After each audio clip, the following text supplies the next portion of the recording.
This is 1 in 44, a presentation of Anderson Center for Autism.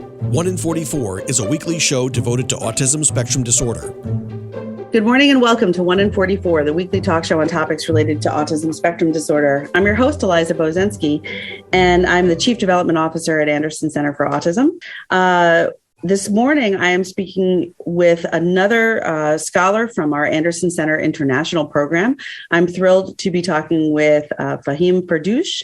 And Fahim, welcome to the show. Thank you for being here. Thank you, Eliza. Thank you for welcoming me. I'm really happy and excited to be here. Well, I love that. That's a good start to a great conversation. So Fahim, if you could just let's get going by asking you to tell us a little bit about your background, yourself, where you're from, kind of how you learned about ACI, and then we'll get into your experiences so far.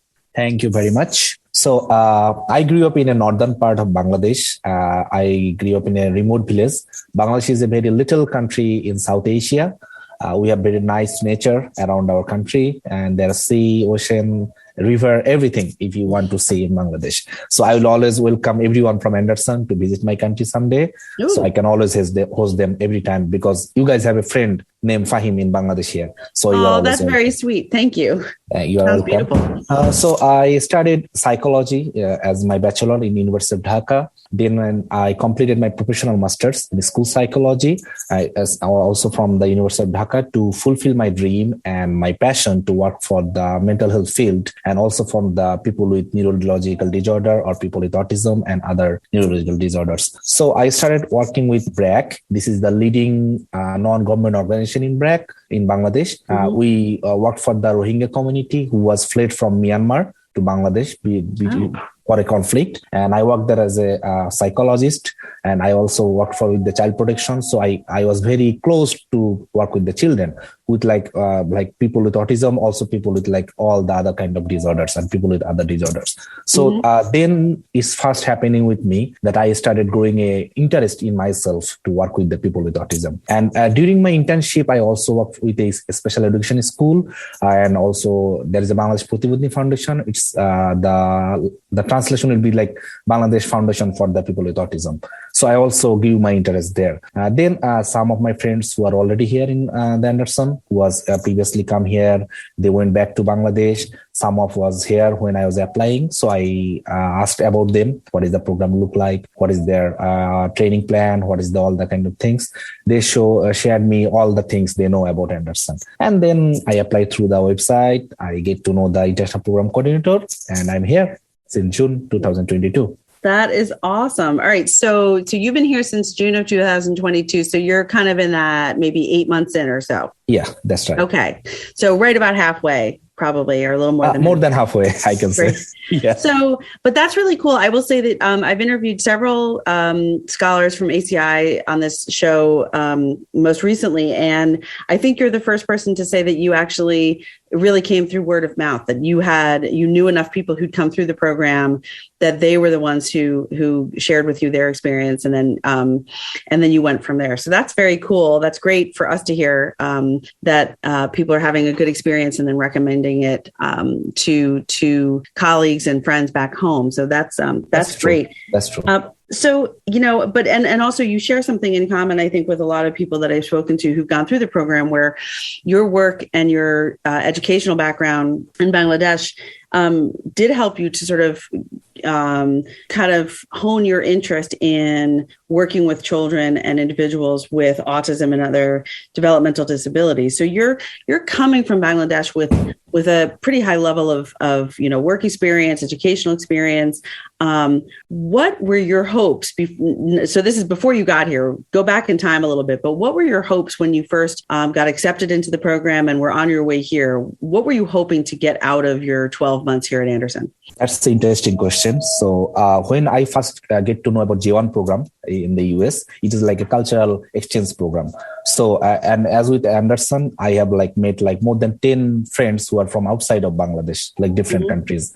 So it was when I was first coming here, the first experience was I was expecting to have a cultural diversion that I can also see in Bangladesh, but most importantly with the other countries around the world. The second one is that we don't have like this kind of broad or big facilities in Bangladesh. Those were like especially for individuals with autism. So I always hoping to know the structure, the settings, how they run the program, how they make the plan for individuals with education, with like behavioral plan or behavioral support plan, all the things, so that we can have this experience here in the US and we go back to Bangladesh and talk with our seniors, talk with our supervisors, our teachers, those who are engaged in the Ministry of Education or Ministry of Health, then we can have this kind of setting or this kind of a structure. Those will be really helpful.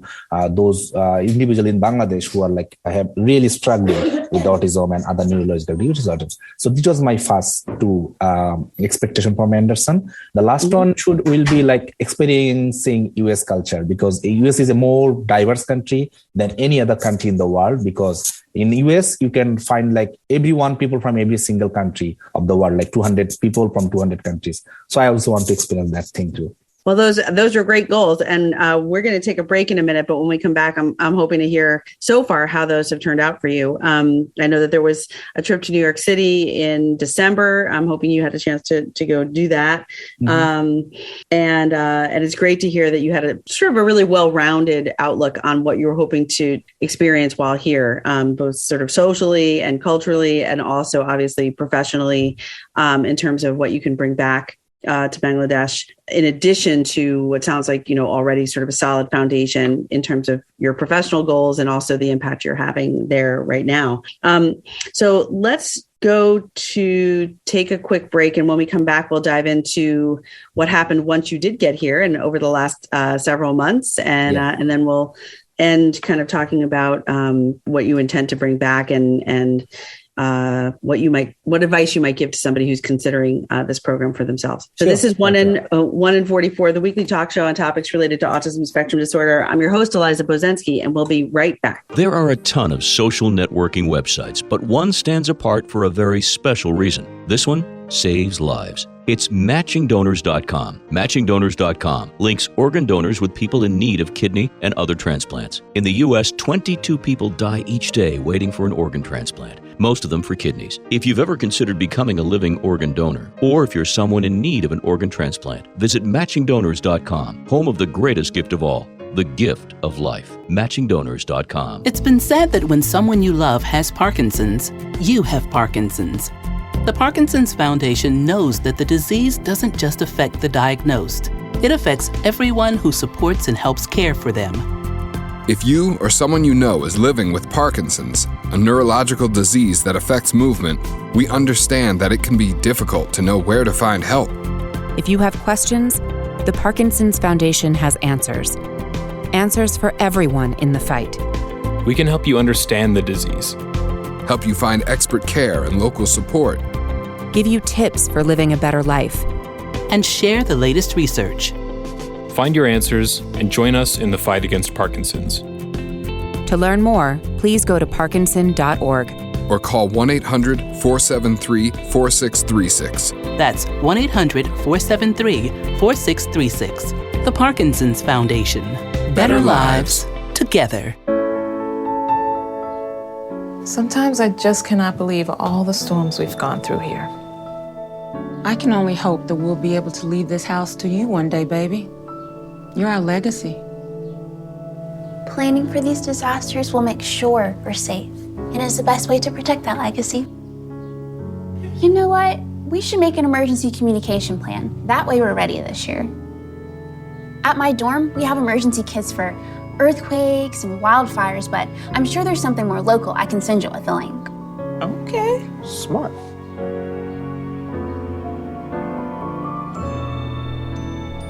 Protect your legacy.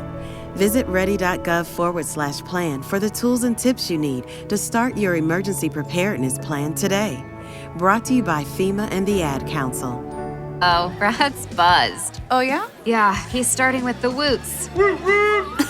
Good thing is, he knows when he's buzzed. Know your buzzed warning signs? Call for a ride when it's time to go home. Buzz driving is drunk driving. A message from NHTSA and the Ad Council. Somewhere, there's a river rushing through the woods while someone rushes through their day. There's a mountain looking up at the sky while someone looks down at their phone. A trail waiting to be walked while someone waits for a latte. This world is full of somewheres waiting for someone just like you. So go see yours at 154 national forests and 20 grasslands. And to learn more, visit nationalforest.org. The National Forest Foundation. See your somewhere. And now, 1 in 44 continues on 100.7 WHUD. This is a weekly community affairs program presented by the Anderson Center for Autism. Welcome back to 1 in 44, the weekly talk show on topics related to autism spectrum disorder. I'm your host, Eliza Bozensky, and today I'm talking with Fahim Ferdoush from Bangladesh. He is a scholar with our Anderson Center International Program. And thank you again, Fahim, for coming on the show today and talking about your experience. Thank you very much for having me. It's our pleasure. I think the more we can get the word out about both the program and also individual scholars' experiences, the more hopefully we can encourage and inspire, people from around the world to really not just come to Anderson to train and to learn and to experience U.S. culture and to learn more about autism and working specifically with people with autism, but also to do our part in expanding global awareness and acceptance of individuals with autism and what autism really is. So I'm going to throw you a sort of a curveball just real quick. Sometimes when I'm talking with scholars, they openly can share with me what an experience for a family raising a young child who's been diagnosed with autism might experience in Bangladesh. Generally speaking, is there widespread acceptance and understanding, or do you see gaps there that you're looking to maybe impact? What is it typically like for a family receiving a diagnosis of autism for maybe their young child? Thank you, Eliza. It's not very common to have people with autism in Bangladesh. So it's not very accepted widely in Bangladesh because people are not very familiar with this kind of thing. Mm-hmm. And also it's happened because usually Bangladesh is not very literate people is there. Like we are literating day by day, we're developing day by day, but there are not very much people who are literate. And so they don't think this is like kind of a genetical thing or like scientific, there will be scientific explanation for this. But they always thought that this is like some kind of fault of the parents. So it sounds like you see a lot of room for additional understanding, awareness, education. Yeah. Yes. One of the other scholars I recently spoke to was talking about I think she called it psychosocial education, maybe something like that, where one of her focuses is on helping families and providers to better understand that there are what autism is and how to kind of understand it in a way that you can move forward instead of feeling just completely stuck, like it's an ending to something. Yeah, that's true. Okay. All right. Well, thank you for that. So getting back to your experience, you talked in the first half of the show that your hopes when you were coming over here were threefold, right? One was really looking to expand your group of friends to meet people from diverse backgrounds and to experience the cultural diversity that would go along with being part of a program that's inclusive of scholars from many different countries from around the world, all with a focus on learning more and training in a program like Anderson. So that's one. The other one was sort of experiencing a large scale facility specifically focused on serving people with autism. And the third one was experiencing U.S. culture. So could you now talk about what all three of those have really turned out to be like for you over these past 8 months that you've been here? Okay, thank you again for the questions. The first thing, that cultural diversity, that really happened like very good with me. Mm-hmm. So I met like so many people who are not, we're human, we're all human, but they're like culturally very different. Say if I say hi, they will say something else. So I know a lot of hi, what is meaning in their country, like in different languages. And I'm a foodie person. So as let me share it with you. So I tasted so many kind of foods with them. Also, they liked our food. We liked their food. We cook together sometimes. So this is the first thing. But the best thing happened with me that what is the mental health field or people with autism look like in their country. I can share my knowledge, my experience with them. So we can always see the differences, how we treat people in different countries. And when we are here, we can always share what we can do back to our country to help and support this kind of people in our own country. And we also can share our all all the benefits, all the knowledge sharing, like an alumni association or something, so that we can always share our experience, so that we can all not only help any people from Bangladesh, but a different people who is in the other side of the globe, so that we can always share, which is like very effective in Bangladesh. We can also share that experience with someone from Zimbabwe or Ghana, or maybe in Albania, or maybe in Philippines, so that they can also try to implement that setting, so that it will be like mutual, beneficial for all the people in around the world who was like diagnosed with autism or under the neurological disorders. So that's our like main goal and plan going on. So we always talk about this kind of thing. I love that. And actually, I think certainly Anderson is in favor of that as well. The idea of an alumni association of some kind, or at the very least, an ability to help in whatever way we can to keep former scholars in contact with each other is exactly for that reason, because otherwise you're here, you're learning, you're training, and then, there's no opportunity for continued sharing of information, but I think, and experiences. And so it's really wonderful to hear you say that. Culturally, in terms of U.S. culture, does something stand out in particular for you outside of the friendships you've made and the connections you've made?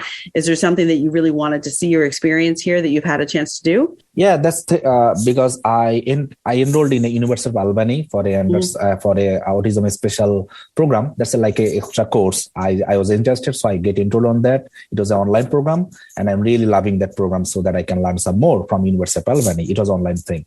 But the good thing about US culture that always diversify me, that people are really helpful here if you go to them to seek some support. And when I first came, it was like really cultural shock, because I came from a different culture, different thing. Like we drive on left, US people drive on right. So there are so many confusion, some kind of thing. Even with the temperature thing, because we always use Celsius and here is Fahrenheit. So I was really having issues to what is like the actual temperature. But the good thing is about here that I always have the experience, like I always say it will be warm, and it's very good here till now when I meet the people here in Anderson, also in the US. I visited California last month, so it was a very good experience with me. Oh, cool. Yeah, I just want to see my cousin there. He was there. So I went there for like 2 days, and it was a really good experience. And I am planning to go South Carolina maybe next month to see another of my uncle who lives in Charlotte maybe. So maybe I will see him. So I will also see the other part of the country. How is the South going? I also always, want to see differences and find the more good thing about everywhere. That's the thing. Well, that's fantastic. That's great. You're also one of the first scholars, I think, to ever tell me that you traveled while being here, that you're traveling within the country as well to see other parts of the U.S. And I think that's wonderful, because New York certainly has a lot to offer, but the country is extremely diverse, and how wonderful that you have friends and family to go visit in different areas. But so I would say, based on your response to me, Fahim, that you've pretty much succeeded in all three of these areas. You've certainly seemed to have touched on all of them. We have a couple minutes left. So the last question I have for you is, if there was somebody outside of the U.S. in their home country who was reading or hearing about the ACI opportunity here at Anderson, and they weren't sure if they were going to apply or not, what advice would you give that person? That will be an interesting question, because so many people already ask me about how they can apply and what should they expect. My general suggestion or like advice, if you may say, to all the people who are interested in Anderson will be to, if you never have worked with the people with autism, you should rethink about people working with that, because sometimes it's like really, you need to have some more passion and more dedication to work with people with autism, because these people are really, they trust us, they depend on us. So they really trust us in a way that sometimes they trust us more than their parents. So you have to rebuild that trust and the rapport so that they can trust you with their life. So when you're working with them, you have to really keep that on mind, that these people need your support and help.